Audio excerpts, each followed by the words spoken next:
6. käik. Tere kallid rallisõbrad, 27. september ja kell on 23.15, kui hakkame salvestama selle nädala teist 6. käiku. Gunnar Leheste Delfi tasku stuudios ja Roland Poom, mis on sinu vabandus, et mitte olla kell 23.16 Delfi tasku stuudios? Ilus päev, olen kodus. Ilus päev. Kuidas tänast rallipäeva nautisid? No, selles mõttes ralli nagu ralli ikka. Ralli nagu ralli ikka. Päris ilus pilt vaatab meil vastu paremusjärjestusest. Ott Tänak esimene, Elvin Evans teine. Küll napilt, aga siiski teine. Ja meie põhikonkurent Thierry Neuville alles 6. Kuidas kommenteerid? No eks varemgi sellist pilti näinud. Varemgi sellist pilti näinud.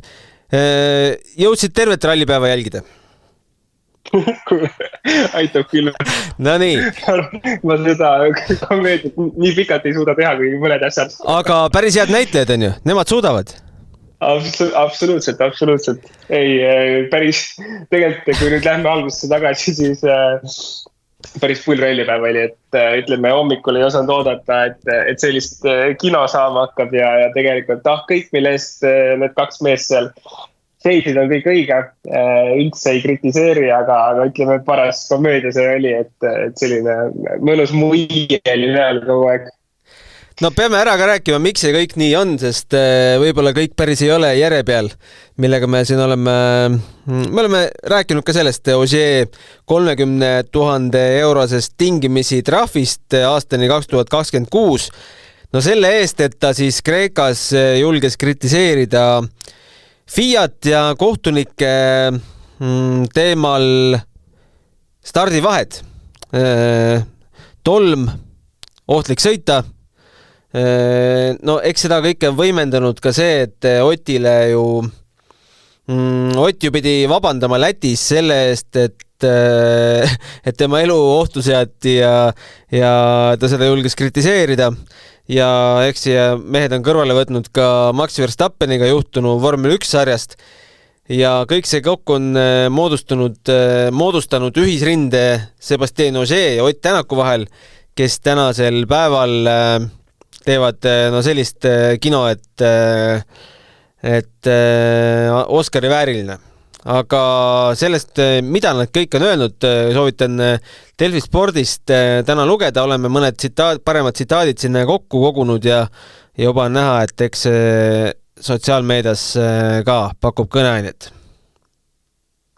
Ja, ei, tegelikult ju, nagu ma ütlesin ka, et mehed seisavad ikkagi õige asja eest ja kui mõnele arusaamatuks jäi, et miks siis Ott on ka liitunud väga tugevalt selle aktsiooniga, protestiga, siis nagu sa ütlesid, Läti oli, ma arvan, viimne piis karikasse tegelikult ja see, et Ott pidi seal üldse vabandama minema, oli täielik, see tulem oli uskumatu, sest tegelikult me olime seal koha peal ju ka me olime siis ralli nii-öelda juhtide kuskil seal selja taga põhimõtteliselt. Pressikeskus oli seal samas, jah? Ja tegelikult mööda kõndides need ässad seal olid väga paanikas Oti olukorrast ja nad ei pea saladust tegema enam või ilmselt välja öelda, et kui ma mööda kõndisin, siis üks triiksärgiga mees ütles, et hea, et kõik elus on. Ehk tegelikult olukord oli karm ja siis sõita peab veel vabandama minema, et see kõik on paras nagu nii lollus olnud, et selles mõttes õige, et nad seda teevad.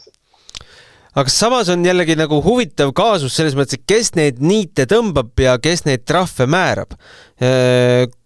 Nagu ma arvan, et need mehed, keda meie nägime, need ei ole need otsustajamehed. Need, kes ütlevad, et hea kõik elus on. Nemad saavad aru sellest kõigest.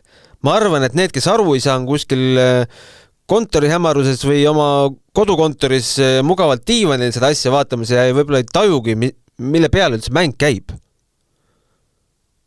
Jah, lõpuni ei tea kunagi, kes mingisuguseid otsuseid teeb. Ilmselt see mäng on nagu suurem kui see, mida me võib-olla koha peal rallil näeme.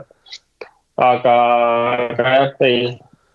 nii on ja tegelikult jälle, kui me võtame ka selle Ožeeri, siis selle nagu Kreeka ralli teema, et kui probleem käis ikkagi ajavahest, on ju, mitu minutit on stardivahe, taheti 4 minutit ja põhimõtteliselt selle eest, et ta siis küsis 4 minutit, kritiseeris otsust, et ei ole pandud 4 minutit, siiski see pärast pandi, et noh, see ju annab mõista, et ikkagi ju saadi aru, et jah, me oleme vea teinud, me peame 4 minutit panema, aga anname veel kuradi 30 tonni trahvi ka, et tingimis, et noh, paras müsteerium on ja selles mõttes jälle ma ütlen, et aru saada, mille pärast mehed võitlevad.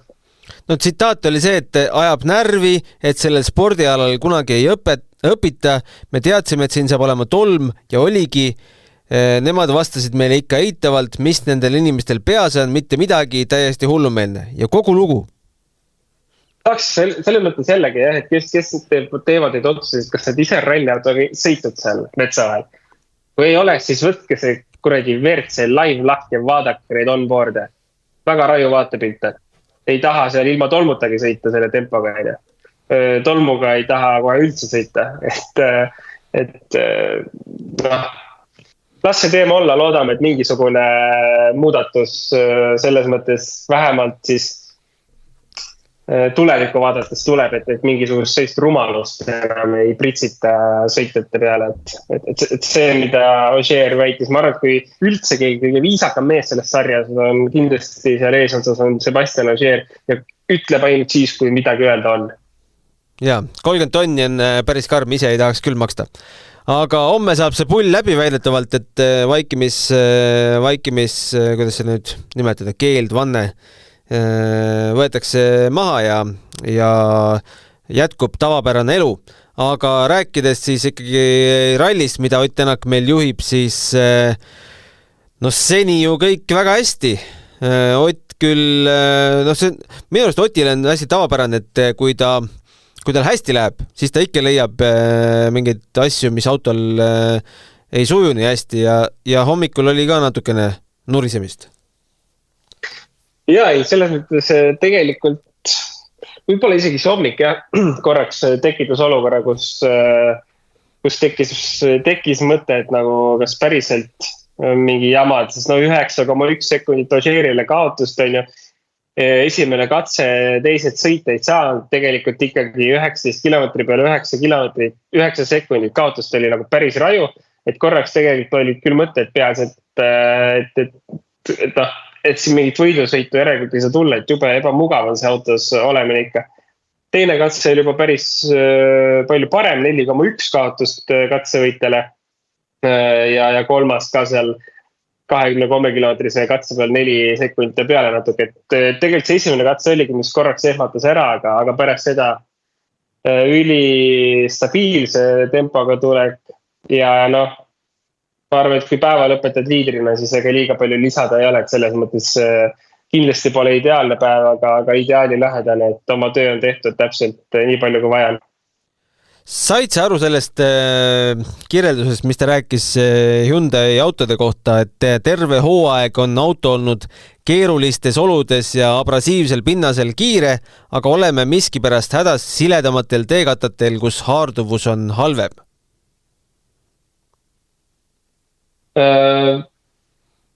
Jah, ma isegi ei oska selles mõttes, et võib-olla siit on midagi tuua sellest intervjuust, mis ma tegelikult ise Otiga tegin Lätis ju, kus me rääkisime siis Läti ralli põhjal autoprobleemidest ja Ott ütles, et tegelikult ju probleemid on olnud läbi hooaja. Kas olid need probleemid, millest ta rääkis, ma praegu ei tea. Aga probleemile lahendust otseselt ei olegi. Ja tegelikult ei teagi mitte keegi, mida teha. Et see on lihtsalt puhas katseeksitusmeetod kogu aeg rallisse, mis tuleb, et saada just täpselt Oti jaoks need muudatused tehtud, et ta saaks ka selles autos lõpuks mugavalt tunda. Et see, et Neville seal tunneb mugavalt, see ei ole mingi küsimus, kõik teavad, et tunneb. Aga jah, et ka Ott saaks selles autos mugavalt tunda ja vastus oli, et ega keegi ei tea, mida teha. Nii on. No nii on.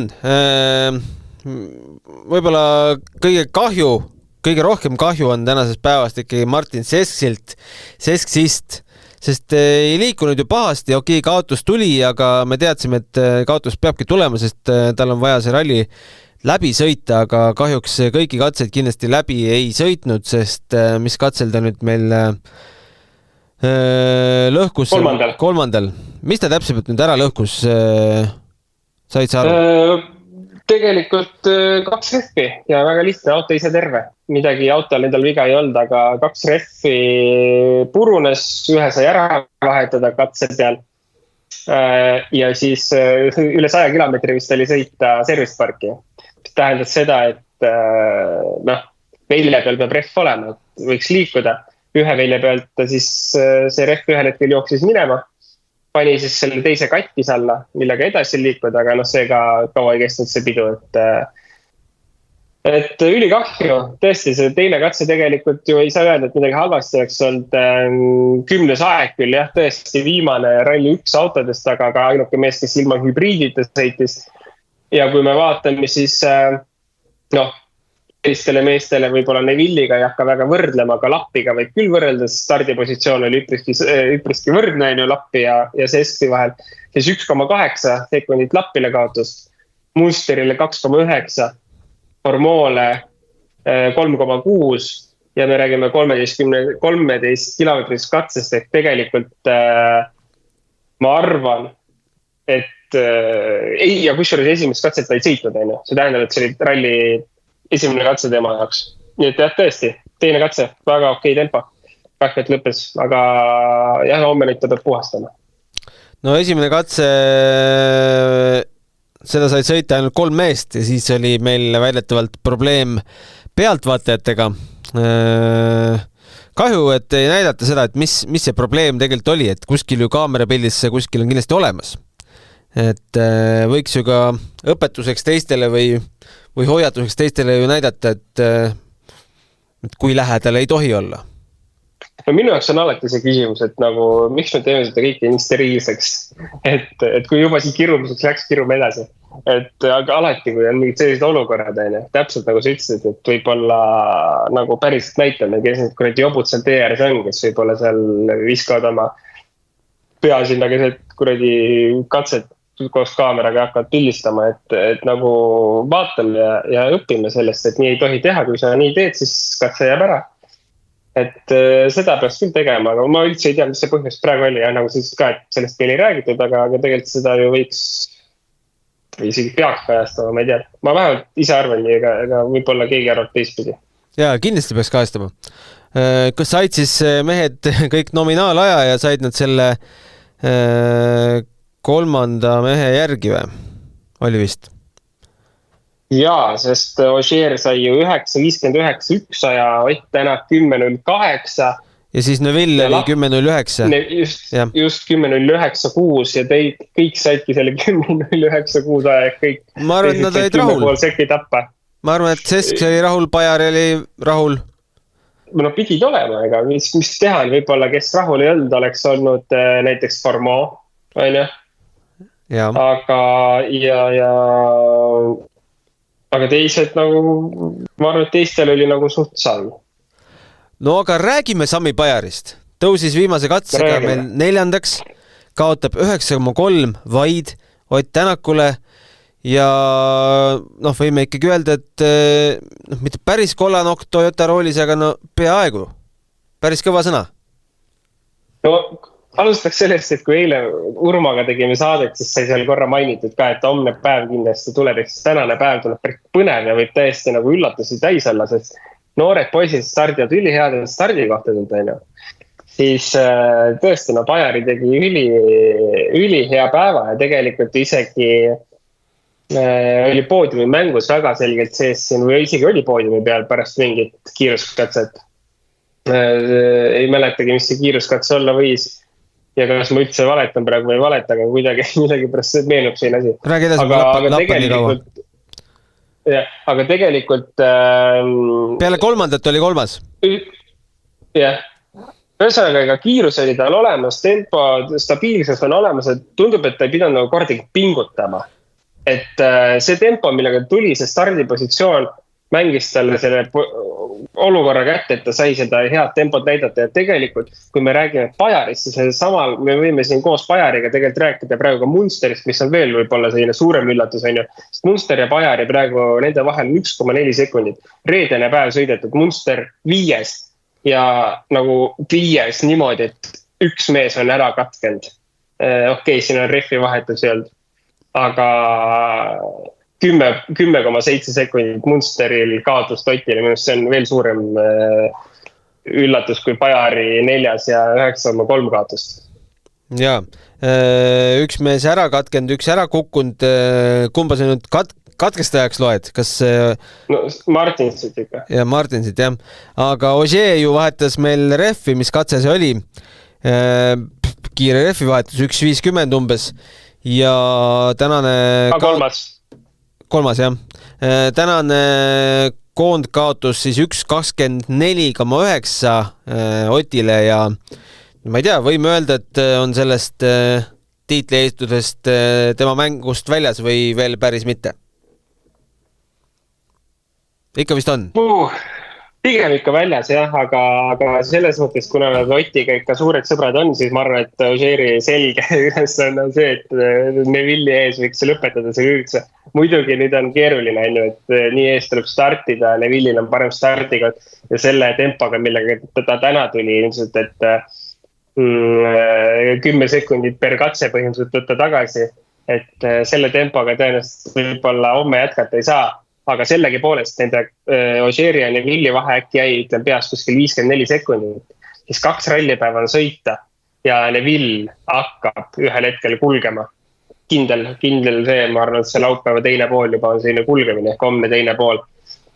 Et kas Ogier suudab ennast Neville'i ette mängida, see on päris põnev saab olema ja ma arvan, et see selline, päris eesmärk ei ole, aga ütleme selline võib-olla soov ikkagi, me teame, mida Ogier Neville'ist arvab, on ju, ja pigem Ott on ikka suur sõber, et tahaks nagu Otti aidata ka natuke.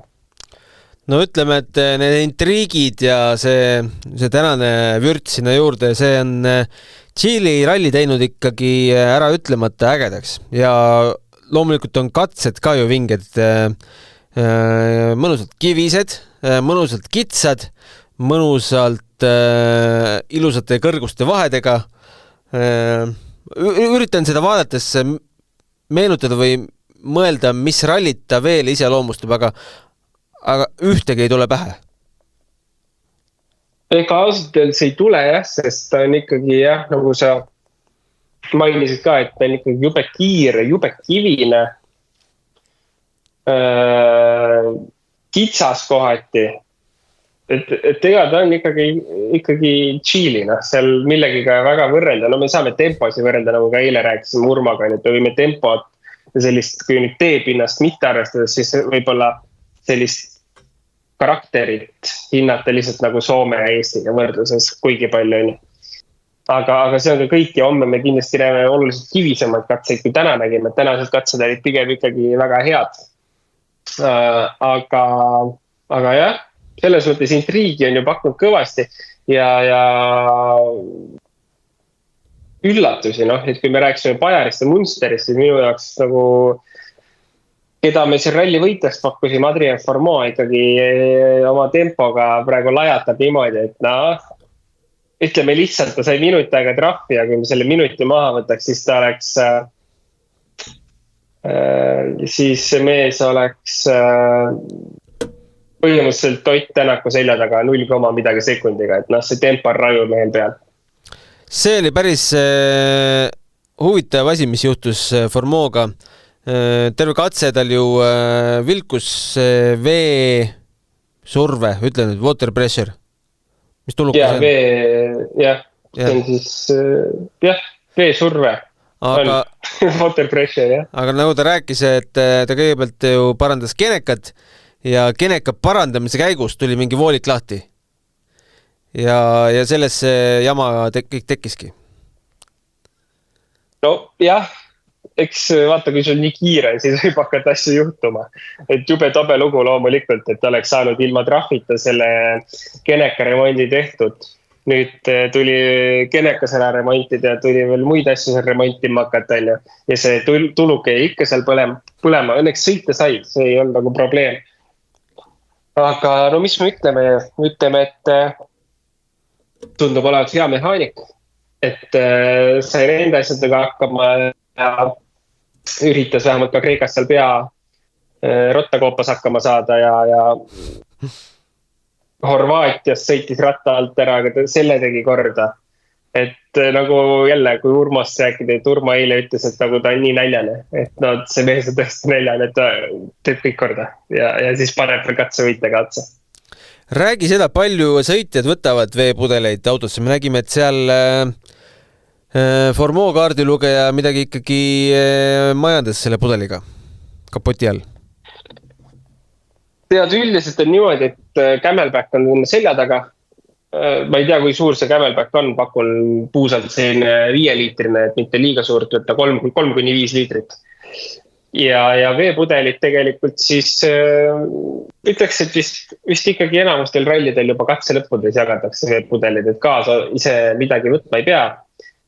Juhul, kui seda ei tehta, siis on Camelback ja ma arvan üks veepudel ja üleliia võtma ei hakata, et tegelikult on ju vaja sõita 3 katset ja sellest kogusest võiks piisata. Aga ütleme, ma arvan, et enamused rallid ikkagi katselõppudes pakutakse vett sõitjatele. Mis sõitjatest me veel võiksime rääkida? Esa-Pekka Lappi võib-olla kerge pettumus. 7. koht alles ja 33 sekki, arvestades stardi kohta. No ikka selles mõttes pigem suur pettumus, täpselt stardi kohta arvestades.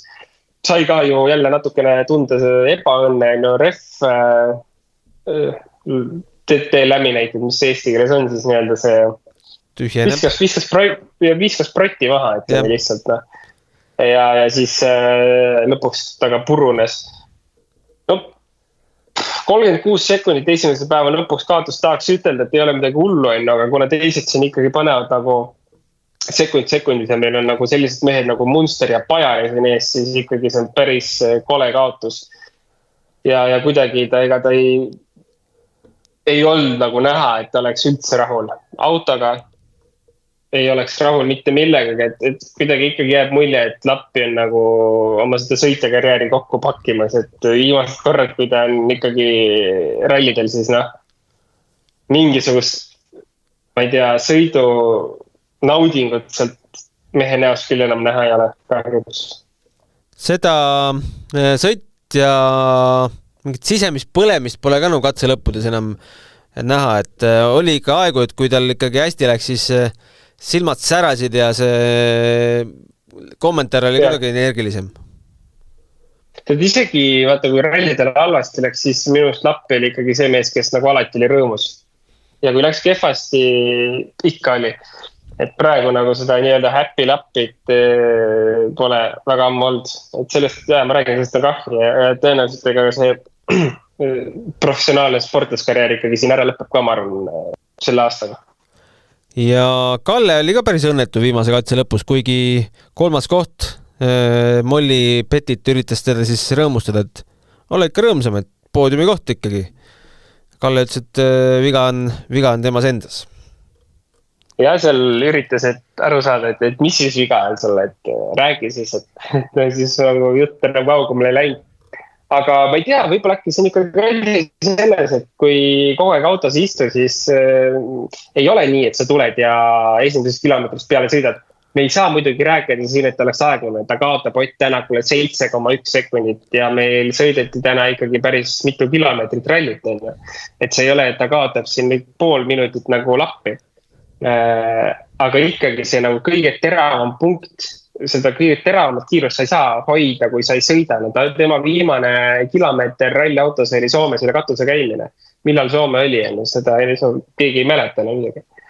Et eks see on nii, et kui sa kogu aeg autos istu, siis teistel on see väike gramm ikkagi seal võib-olla kuskil varus rohkem kui sellel, kes ei sõida. Nii ta on, jah. Kas me Rally 2 autodest ka midagi tahame rääkida? Palju sa oled jälginud? Kraasin juhib seal 10,2 sekundiga Solbergi ees ja Rossel 3. vaid 1,3 maas Solbergis siis tuleb Greensmit 2,5 ja siis Solans, Kajetanovitš ja Saldivar. Kajetanovitš jälle punkti läinud püüdma kaugele. Ja nüüd ma jälgisin pigem vähe. Vaatasin natuke Oliver Solbergi sotsiaalmeediat just, et milles asi on, et tavaliselt kuidagi arvun nägema teda seal eesotsas, siis äkki lõunapaus oli, kui ta oli 3.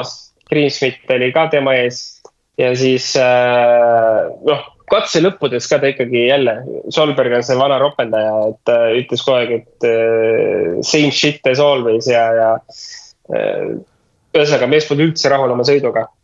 Ja kaotust oli ka seal circa 10+ sekundit vist tol hetkel, kui ma seda jälgisin, ta oli 3. kohal.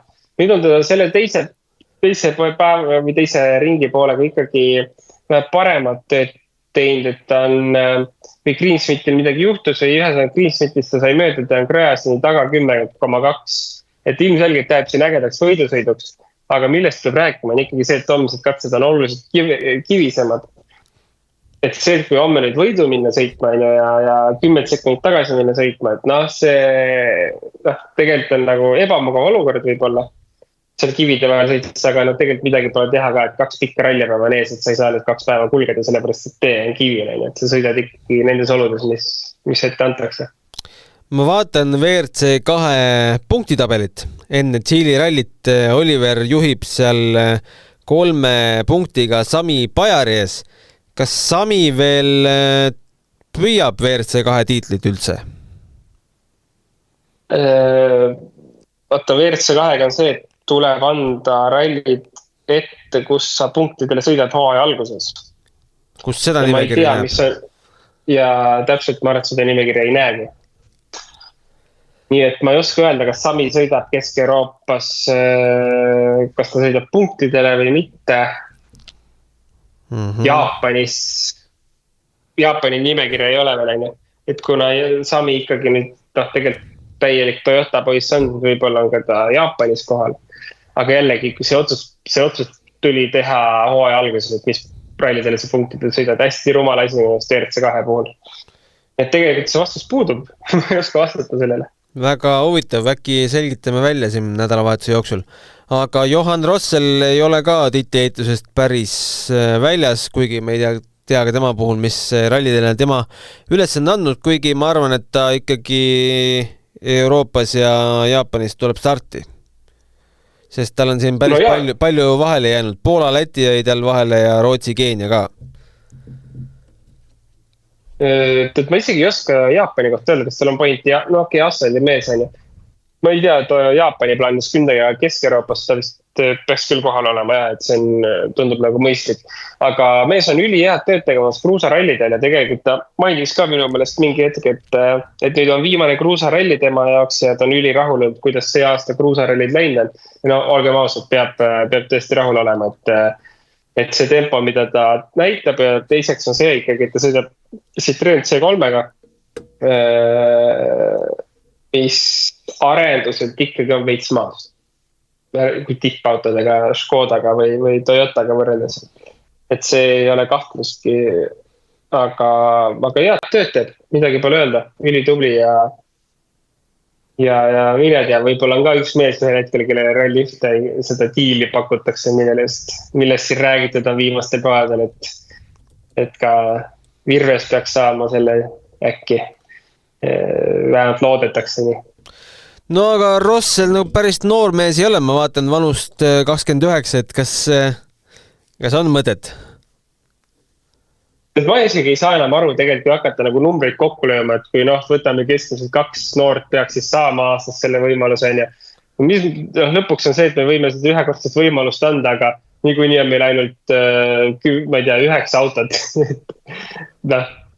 Meil on nagu sõitjaid liiga palju, et tore on seda võimalust anda, aga sõitma niikuinii saavad vähesed. Et tegelikult on praegu see hetk, et Sesks ja Pajar on üliheas kaasa, need on esimesed. Nüüd on ülitähtis, et Virves oleks järgmine, sest kui sa oled juba mingi 6-7, siis kedagi ei kotti enam, et sa tuled. Siis tähendab, ütleme, iga see ralli 1 debüüt peab minema aina paremaks, et keegi näeks, et juba me näeme, et korjatakse Bajari üles, korjatakse võib-olla ka Seskse üles, no me ei saa lõputult korjata neid üles. Et lõpuks, kui peaks Virves selle võimaluse saama, hüpoteetiliselt, et siis põhimõtteliselt ta peab juba lajatama poodiumi esimesel rallil. Absoluudis selle ralli ühega. Või siis lajatama seal juba varsti tuleb lajatada ralli võidu peale sõita. Et üldse kellelegi silma jääda ja võidelda see nii-öelda noore koht välja selle meeskonnast. Et pull teema, aga kas 29 aastal Rossel võiks selle saada, ma isegi ei oska öelda, minu meelest seal pool pensionärid ralli karusselis juba osad sõitjad, et jah ja ei, ma isegi ei tea. No nii on varsti sulge veel võimalus. Ei ma olen noorem kui Rossel, ma võin ju siis comebacki tegema hakata. No ei olnud vist kaugel comeback või? Eks ta tuleb. Ütleme nii, et oleks võinud Saaremaal juba tulla, aga natuke tuleb asju veel timmida ja kokku panna, teeme ära. Mis see järgmine siht on siis peale Saaremaad? Talvel ma sõitma ei tule kindlasti, aga vaatan, mis pärast talve tuleb, sest mis siin Eestis korraldatakse, kas tuleb midagi ägedat rallit või tuleb Saaremaad ootama jääda. No aga tahad sa kuulajale võib-olla ka natukene avalda, et mis siis ikkagi puudu jäi ja kuidas, kui lähedal sa Saaremaale olid ja mille taha see jäi, et sa Saaremaale starti ei jõudnud? Ei, tegelikult, kes siis tausta ei tea, siis jälle Urma ühel hetkel ütles mulle, et kuule, et üks auto on müügis, et see tuleb ära aasta ja sa pead tulema ka sõitma konkurentsi pakkuma. No ühesõnaga siis oli vaja nagu rahad kokku panna ja leida ja hakata autot ostma, et sõitma saada, aga kuna ikkagi selle auto nagu rallimine suht kallis per ralli Eestis ka, me teame, et ma arvan selle autoga Subaruga või N-rühma Evoga ikkagi selline, pakun kuni 10 000 eurot etapp. Et ma siis võtaks selle kohustuse enda kaela, aga auto võiks saada siis toetajatega ostetud. Aga kahjuks sinna maini me ei jõudnud, sest pool auto raha sai nii-öelda paberi peal kokku leitud ja ülejäänud on nagu puudulik. Et sinna taha see hetk ei leia. Kas me peame tegema enda käigu kuulajate korjanduse äkki? Ja täpselt, või paneme telki logod peale või lähed, sa pead minema oma sinu ülemuste ukse taha ütlema, et kuule, et Rolandil on vaja sõitma hakata. No palju vaja on? No ma ütlesin, 15 000 umbes on puudu autost. No, räägime esmaspäeval. No võt, siis jõuame Saaremaale starti veel. Ei tea, vist ei jõua. Kuule, aga mis auto on? Subaru, jah. Ei mina isiklikult Subarut ei ostaks, aga Urma käis peale, et võtta see Subaru ikka, et ta muidu peab üksinda ainuke Subaru mees olema siin Eestis. Oota, mis klassis sa sõidaksid sellega? Kurat, ma isegi ei tea, et nende klasside nimed on ausalt öeldes.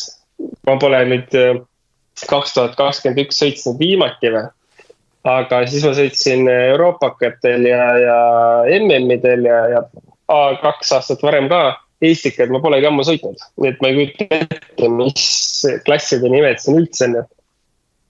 Eks ta mingisugune, ma ei tea, EMV 5, ma pakun puusalt. Ei no hoiame pöölt, et ikkagi näeme sind veel, et saame, et mitte ainult mikrofoni taga, vaid mikrofoni ees ka. No lahti niikuinii sellest asjast ei saa, et varem või hiljem see juhtub lihtsalt. Varem või hiljem. Siis hakka sina võib-olla äkki rooli või? Mul see rahvaralli tase sobib. Okay, järgmine eesmärk on olla tagantpoolt 3, mitte enam tagantpoolt 2. No aga see on juba edasi. No, iga korraga. Aga homme siis jätkame Tšiili ralli otseblogiga. Täna aplaus Rasmusele. Mitte Rasmusele jah, tegi väga tubli töö ja väga pikk päev ja homme, kes meil homme on? Homme meil Eigo otseblogi nuppude taga ja on Eigo ka podcastis ja sina jälle üle veebiühenduse.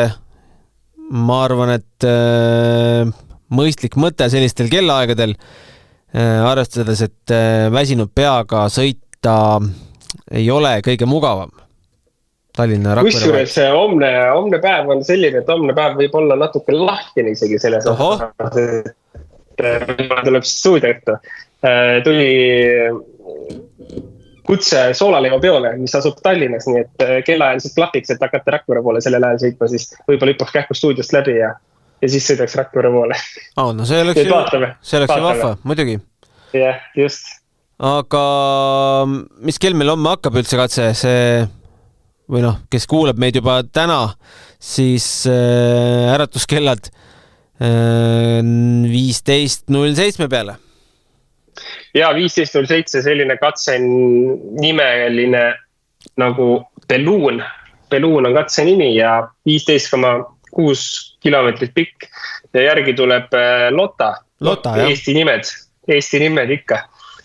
25,6 kilomeetrit järgi ja siis veel ringi lõpetab 28,3 kilomeetrine Maria Las Cruces, nii et igal juhul põnev päev homme tuleb, pikad katsed ja tuletame meelde, et refidraamat võib tulema hakata kindlasti homme. Jaa, homme ju ega õue ei saagi minna, torm pidi tulema. Saabki rahus telekat vaadata, kui äike pole elektrit ravinud, on ju. Rakveres juba tormab, mulle tundub. Juba tormab või? Siin tuleb aknad uksed kinni panna, jah. Meil on nii tugevad aknad, ma ei saa aru, mis meil siin toimub või veel ei toimu. Kuule, lähme kotile ära, mis siin ikka? Läheb juba lobaks. Jaa, hea tööd ja juba homme kuuleme. Kirjutage ja joonistage meile kuueskaik@delfi.ee. Täname Kalle Ojastet väga ilusate sõnade eest. Tänud, kõik head.